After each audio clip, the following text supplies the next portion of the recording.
Welcome to The Explainer.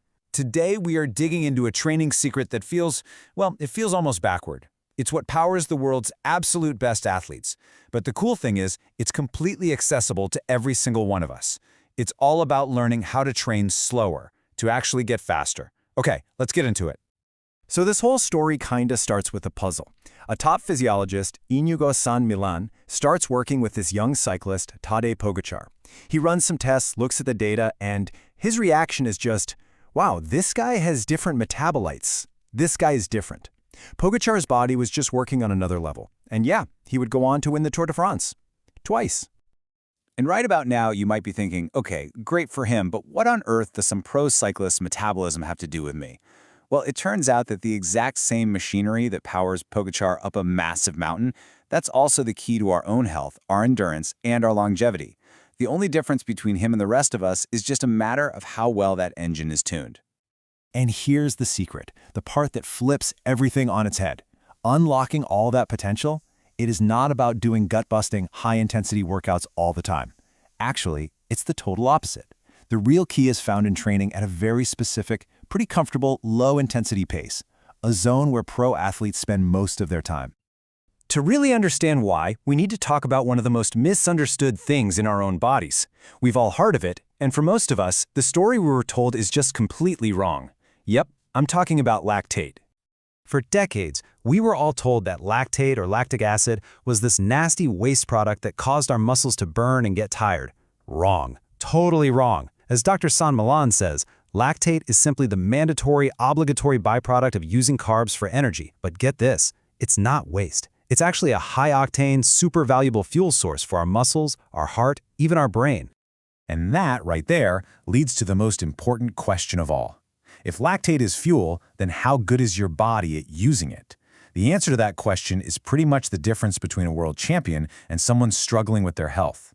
It all boils down to your metabolic efficiency. And that difference is just staggering. I mean, look at this. A pro athlete can just cruise along, putting out about 4 watts for every kilogram of their body weight, all while in their zone 2. That's their max fat-burning zone. A pretty fit amateur, maybe 2 watts per kilo. But a person with metabolic syndrome, they can barely hit 1 watt. Just think about that for a second. The pro is literally 4 times more efficient at the cellular level. They can produce 4 times the power, burning fat and clearing that lactate fuel like a champ. But here's the absolute best part of this whole thing. This is not just about genetics. This metabolic efficiency is highly trainable. So how do you train it, right? How do you build that powerful metabolic engine? Well, the answer lies deep inside our cells with our mitochondria. You can think of these as the tiny little power plants that generate almost all of our energy. And this brings us right back to that specific low-intensity training. Zone 2 exercise is, pretty simply, the single most effective thing we can do to improve both the number and the function of our mitochondria. It literally trains them to become absolute masters at burning fat and using lactate as fuel. And when you build this better mitochondrial engine, the benefits are just huge. You become more metabolically flexible, so you can easily switch between burning fats and carbs. Your lactate clearance goes through the roof. Your endurance just goes up, not just for sports, but for everyday life.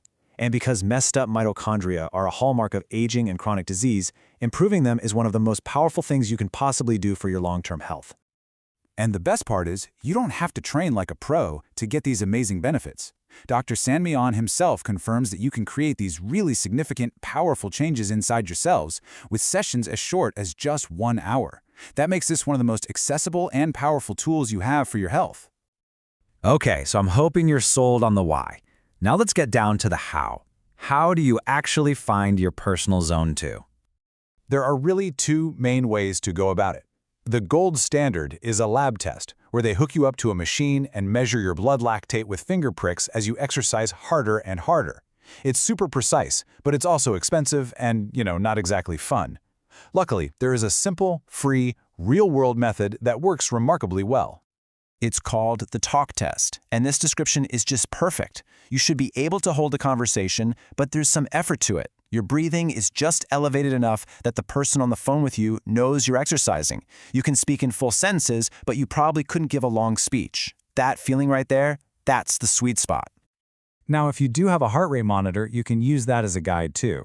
And while there are tons of ways to calculate zones, a really great starting point for Zone 2 is the simple Mathitone formula. Just take 180 and subtract your age. It's not perfect for everybody, but for a lot of people, it gets you right in the ballpark. So, you found your zone. Now, how much of this training do you actually need to do to get all these powerful benefits? Well, the prescription is pretty simple. First, you're going to aim for about 3 to 4 sessions every week.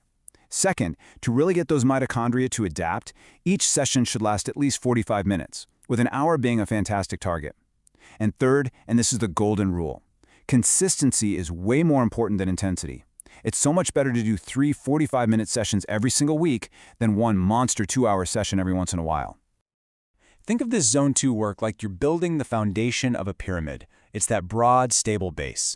It doesn't just improve your health, it actually allows you to handle higher intensity training way more effectively when you do decide to push hard.